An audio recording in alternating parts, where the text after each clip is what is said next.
It's my pleasure to welcome you to this lecture this afternoon by the recipient of the 2008 AAVC Award for Distinguished Achievement, Laurie Schwab-Zabin.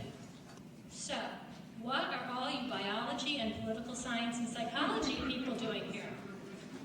It was the late 1970s, a critical time for population control worldwide.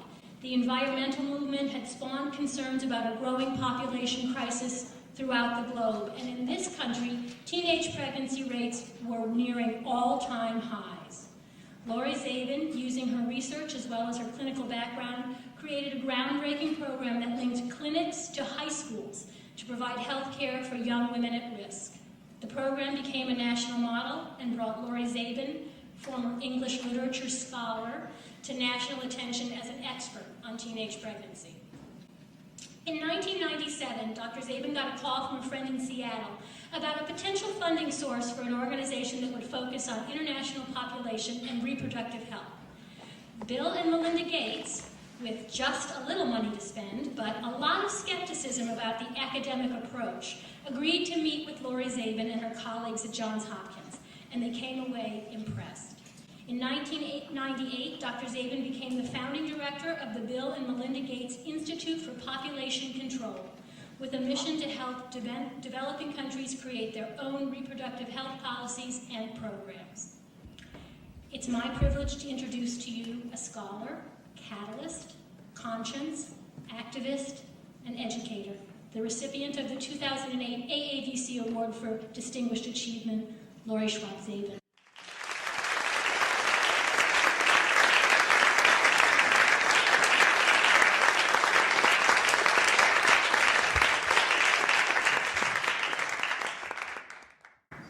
Thanks a lot. You have just given my speech.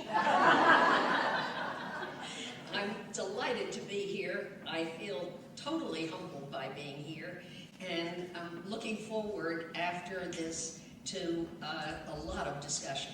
So please have your questions ready and your discussion ready, because I'd love to hear what comes from you all.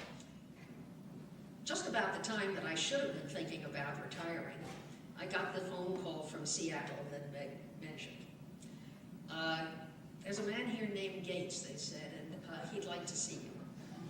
Well, today, I think any of us, tell me any of you that would not have been on a plane that night.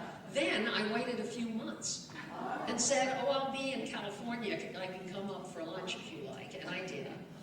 And he told me that as interesting as our conversation was, and as deeply committed as he himself, the senior Gates, he had been on the board of the National Planned Parenthood. He really was committed to this field. But he said that his son and daughter and he had decided they were not going to support academia at all. They already supported Harvard and Duke and and they weren't going to come to another university.